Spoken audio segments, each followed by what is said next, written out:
Our blooming youth part third. Episode की starting में देखते हैं हॉर्न जेही को देखने लगता है। जेही कहती है ऐसे क्यों देख रहे हैं मैजेस्टी। हॉर्न कहता है मुझे बचपन की याद आती है जब मैं तुमसे बचपन में मिला था। फिर फ्लैशबैक में दिखाया जाता है फाइनली गलत रास्ते से घूमते घामते बहुत परेशान होने के बाद ये लोग पहुंच जाते हैं मास्टर मिन के घर और उनको टैक्स वाली लड़की के बारे में बताते हैं। तभी वहाँ जेही को उसका भाई पकड़ के ले आता है। कहता है ये लोगों से पैसे हड़प रही थी उन्हें उल्लू बना के। सियोंग कहता है हाँ ये वही लड़की है जिसने हमें भी उल्लू बनाया था। पर जेही की मॉम माफ़ी मांगने लगती है जेही की तरफ से। हॉर्न कहता है आप इसे क्यों बचा रहे हो। मास्टर मिन कहते हैं क्योंकि ये हमारी बेटी है और उसे डांटने लगते हैं। तभी वहाँ एक बच्चा आता है। कहता है आप जेही को ना डांटें, मैं स्लेव था और मेरी माँ बीमार थी। लेडी जेही ने मुझे उन पैसों से आज़ाद करवाया है और मेरी मॉम का इलाज। वो लड़के का नाम सियोंग योंग था। नेक्स्ट सीन दिखाई जाती है सियोंग हॉर्न को बताता है मानसिक घर छोड़ के भाग गया है। वो ये प्लानिंग बहुत पहले से कर रहा है। तो हॉर्न कहता है कोई और सबूत मिला, पर सियोंग उसे कंपास के बारे में नहीं बताता। नेक्स्ट सीन दिखाई जाती है सियोंग को उसका गार्ड आके बताता है लेडी जेही शायद जिंदा है, हमें गुफा में उनके कपड़े और शूज़ मिले हैं। ये सुन के सियोंग एक्साइटेड हो जाता है और कहता है जेही एंड उसके लवर को भी ढूंढो। नेक्स्ट सीन दिखाई जाती है सियोंग अपने फादर से कंपास दिखा के उसके बारे में पूछता है। सियोंग बताता है ये मानसिंग ने बेचा था जो आपका है शायद। फादर कहते हैं तुमने मैजेस्टी को पहले क्यों नहीं बताया, तुम एक लॉयल सब्जेक्ट कैसे बनोगे मैजेस्टी के। अब मुझे पता चला क्राउन प्रिंस क्यों नहीं बिलीव कर रहे हैं तुम पे, क्यों नहीं ट्रस्ट कर रहे हैं। सियोंग कहता है पर आप भी मेरे लिए ज़रूरी है। फादर उसको अपना कंपास दिखाते हैं और बताते हैं एक बार मिंग डायनेस्टी के किंग ने 6 बीरो मिनिस्टर के लिए ये कंपास गिफ्ट में दिया था और उनमें से मेरे पास मेरा है। एक्शन दिखाई जाती है टैंगैंग जेही से एक टाली खिंचवाता हुआ मिंगसुन के पास ले जाता है। रास्ते में दोनों लड़ते भी हैं क्योंकि टाली भारी होती है। तो जेही टैंगैंग को धक्का लगाने को कहती है, पर टैंगैंग यहाँ अपनी अकड़ दिखाता है और कहता है मैम क्राउन प्रिंस का पर्सनल बॉडीगार्ड हूँ, समझे। उस टाली में गिफ्ट वाले मैसेंजर की लाश होती है। टैंगैंग कहता है मैजेस्टी ने कहा है शाम तक बताएं आखिर किस जहर से मौत हुई है इसकी। और जेही को कहता है तुम यहीं रुको। फिर मैंगसुन कुछ टेस्ट करने के बाद जेही को बताता है मैजेस्टी से बता दो ग्लोइडियस स्कार्टलियस स्नैक के जहर से ये मरा है। ये वही जहर है जिस जहर वाले तीर से 1 साल पहले मैजेस्टी पे अटैक हुआ था। ये बात जेही हॉर्न को बताती है। हॉर्न कहता है ये घोस्ट लेटर, सीक्रेट लेटर और ग्लाइडियस स्कैटलियस स्नैक के जहर का कुछ ना कुछ आपस में रिलेशन है। जेही कहती है अगर आपने वो सीक्रेट लेटर नहीं भेजा और मैसेंजर भी मारा गया, यानी मैसेंजर को किसी ने गैंगसुक जाते ही समय मार दिया था और जो गिफ्ट लेके आया था वो शायद कल्प्रिट है जिसने गिफ्ट में सीक्रेट लेटर रखा और मैसेंजर को भी मारा। पर मैंने उस दिन उसका फेस देखा था, पर मेरे माइंड में उस दिन की सारी यादें, सारी मेमोरी धुंधली है। हॉर्न कहता है मैं समझ सकता हूँ, जब मुझे तीर लगा था उस समय की यादें भी मेरे माइंड में धुंधली है। बहरहाल आज केस पे डिस्कशन होगा। जिनकी केसेस को मैंने तुम्हें दिया था, क्या तुम चलोगी, क्योंकि उस केस को सॉल्व और डिस्कशन सियोंग करेगा। जेही कहती है हाँ मैं चलूँगी। फिर केस का डिस्कशन होते हुए दिखाया जाता है। सियोंग सबको बताता है 3 केस हुए हैं, विक्टिम सारे ओल्ड पर्सन थे, एक दूसरे से कोई कनेक्शन नहीं था, अलग अलग जगह पे मारे गए इनको, पर 2 केस आपस में कनेक्ट हैं, पहला और तीसरा मर्डर, क्योंकि मर्डर के बाद उनकी बॉडी पे एक चाइनीज़ वर्ड लिखा था सॉन्ग एंड म्योल मीन्स होता है विनाश, पर दूसरे विक्टिम के पास से कोई ऐसा लेटर नहीं मिला। हाँ अब इन चाइनीज़ लेटर को देख के ऐसा लगता है कल्प्रिट कुछ बताना चाहता है और ये सीरियल मर्डर केस है, इसलिए वो शायद अभी एक खून और करेगा इन वर्ड्स से सेंटेंस बनाने के लिए जिसका कुछ मतलब होगा। मुझे लगता है नेक्स्ट मर्डर ईस्ट के इलाके में होगा क्योंकि साउथ एंड नॉर्थ में वो 2 मर्डर कर चुका है। हमें ईस्ट की साइड मिलिट्री पावर बढ़ा देनी चाहिए। अब हॉर्न कहता है क्या किसी को कुछ बोलना है, क्या किसी को इस पर कुछ डाउट है, कोई ऑब्जेक्ट है, पर कोई कुछ नहीं बोलता। हॉर्न कहता है अंशंदोल तुम्हें कुछ कहना था इस केस पे, कहो। ये देख के सीईओ सब शॉक हो जाते हैं कि चीफ सेक्शन के हॉर्न के रिसर्च पे एक अंश बोलने को कहा जा रहा है। यही पहले डरती है पर खुद को संभालती है। कहती है मुझे लगता है दूसरे विक्टिम के पास भी चाइनीज वर्ड लिखा हुआ होगा। मुझे फिर से इन्वेस्टिगेशन करने की इजाज़त दें। और यहाँ जहाँ तक रहा ईस्ट में खून होने का कल्प्रिट, मेरे ख्याल से डायरेक्शन के हिसाब से नहीं बल्कि डेट के हिसाब से खून कर रहा है, जिससे शायद खून वेस्ट में हो और 6 दिनों बाद।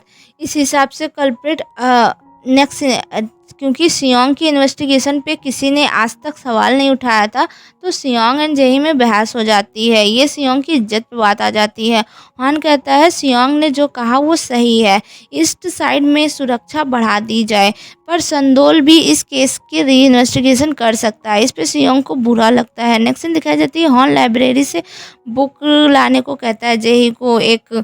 जब वो बुक ढूंढ रही होती है तो उसे वहाँ पे एक सेब और लेटर मिलता है जो कि हॉर्न ने ही लिखा होता है, जिसमें हॉर्न ने लिखा होता है मैं उन लोगों को शाबाशी ज़रूर देता हूँ जो अच्छे काम करते हैं। तुमने आज काम काबिले तारीफ़ की, जिससे वो जेही बहुत ज़्यादा खुश होती है। नेक्स्ट सीन दिखाई जाती है जेही दूसरे कल्प्रिट की बॉडी चेक करने खातिर म्यूंगसिक एंड गारम के साथ जाने को तैयार होती है, पर कहती है मैजिस्ट्री ने कहा है वो हमारी हेल्प के लिए किसी बंदे को भेजेंगे, क्योंकि इन लोग जा रहे थे कब्र खोदने, जो बहुत हैंडसम होगा, लंबा चौड़ा और पढ़ने में स्कॉलर है। पूरे जश्न में उसके जैसा कोई नहीं है। म्यूंगसिक कहते हैं हमें क्या लेना उसके हैंडसमनेस से, हमें तो उससे कब्र ही खुदवाना है। तभी वहाँ पे वो आ जाता है और वो हॉर्न ही होता है। वो भेस बदल के आया होता है। अब म्यूंगसिक एंड गारम पहचान नहीं पाते कि ये क्राउन प्रिंस है, पर जेही पहचान जाती है। हॉर्न बताता है उसको क्राउन प्रिंस ने भेजा है, वो स्कॉलर पार्क है। फिर सारे मिलकर कब्रिस्तान जाते हैं और विक्टिम की बॉडी खोद के निकालते हैं। म्यूंगसिक कहता है इसकी बॉडी पे कहीं कुछ नहीं मिला, पर एक अजीब चीज़ है, इसकी बॉडी पे 2 वार हैं, पर एक मरने से पहले और एक मरने के बाद। भला इसको मरने के बाद फिर से क्यों कोई स्टेप करेगा। हान कहता है इसका हाथ चेक करो। मिनसुक से हाथ चेक करता है तो उसमें लेटर लिखा होता है गा। हान एंड जेही दोनों कहते हैं यानी इसका मतलब है सॉन्ग। म्योल का मतलब होता है डिस्ट्रक्शन, गा का मतलब होता है फैमिली, मतलब सॉन्ग परिवार का विनाश, यानी कि कोई सॉन्ग परिवार को मारना चाहता है। पर ये लेटर कंप्लीट नहीं है, आगे ज़रूर कोई और लेटर जिससे हमें पता चलेगा कौन मारना चाहता है सॉन्ग फैमिली को, और ये सॉन्ग फैमिली है कौन। नेक्स्ट सीन दिखाई जाती है सारे लैब के पास वाले रेस्टोरेंट में खाना खा रहे होते हैं, पर हॉर्न ने कभी ऐसा खाया नहीं होता, तो वो नहीं कहा रहा होता है, पर सब कहते हैं खा लो। फिर गारम सॉन्ग गाने लगती है, उसके साथ वहाँ बैठे सारे लोग गाते हैं, सब खुश होते हैं। यहाँ ये देख के हॉर्न भी खुश होता है। जेही एंड हॉर्न जब महल जा रहे होते हैं तो देखते हैं वार डिपार्टमेंट की लाइट ऑन है, सियोंग अभी तक काम कर रहा है। जेही कहते हैं आप अपने दोस्तों से डिस्टेंस बना के इसीलिए रखते हैं कि क्योंकि आपको वो घोस्ट लेटर मिला था, उसमें लिखा था कि आपके फ्रेंड आपको स्टैप करेंगे, और आपको लगता है अगर आपको आपके फ्रेंड स्टैप करेंगे तो वो मारे भी जाएंगे। हान कहता है वो मैसेंजर और तुम्हारी फैमिली मेरी वजह से मारे गए।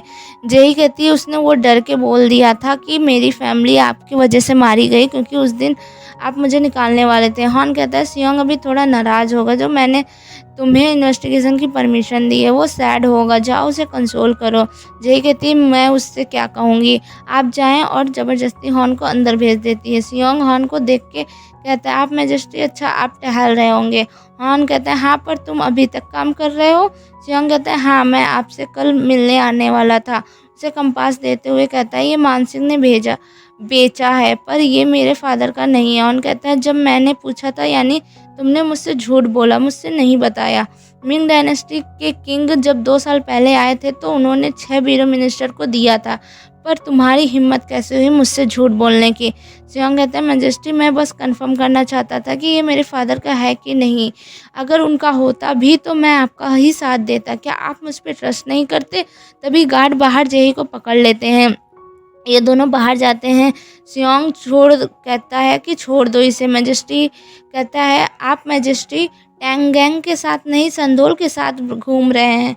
हॉर्न कहता है मुझे कुछ काम है, और वो जेही के साथ वहाँ से चला जाता है। नेक्स्ट सीन दिखाई जाती है नेक्स्ट सीन दिखाई जाती है, जेही केस के बारे में पढ़ रही होती है पर उसे कुछ हाथ नहीं लग रहा होता है।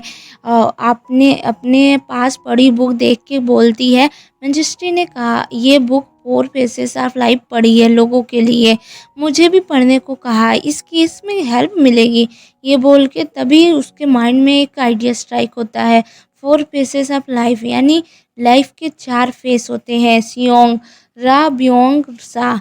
र मीन्स होता है ओल्ड, फर्स्ट विक्टिम बहुत ओल्ड था जब वो मरा, कल्प्रिट ने उसे मारा। बियोंग मीन्स होता है डिसीज, सेकेंड विक्टिम बीमार था। सा मीन्स होता है डेथ, थर्ड विक्टिम को मारने के बाद फिर एक बार मारा गया।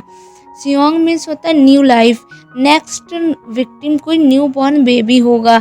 जेही भागती है हॉर्न को बताने उसके महल पर, कोर्ट लेडी उसे अंदर जाने नहीं देती है कह के कि क्राउन प्रिंस सो रहे हैं। जेही फिर सियोंग को बताती है जाके और कहती है वेस्ट साइड मेरे साथ चलें, हमला वहीं होगा। पर गार्ड कहते हैं इस पे मत बिलीव करें, माय लॉर्ड फालतू का बोल रहा होगा, हमें इस साइड चलना चाहिए। और वो सारे इस साइड जाने लगते हैं पर बात किसी की जान की होती है तो सियोंग गार्ड को इस साइड भेज देता है और प्रोडक्शन बढ़ा देता है। खुद जेही के साथ वेस्ट साइड जाता है।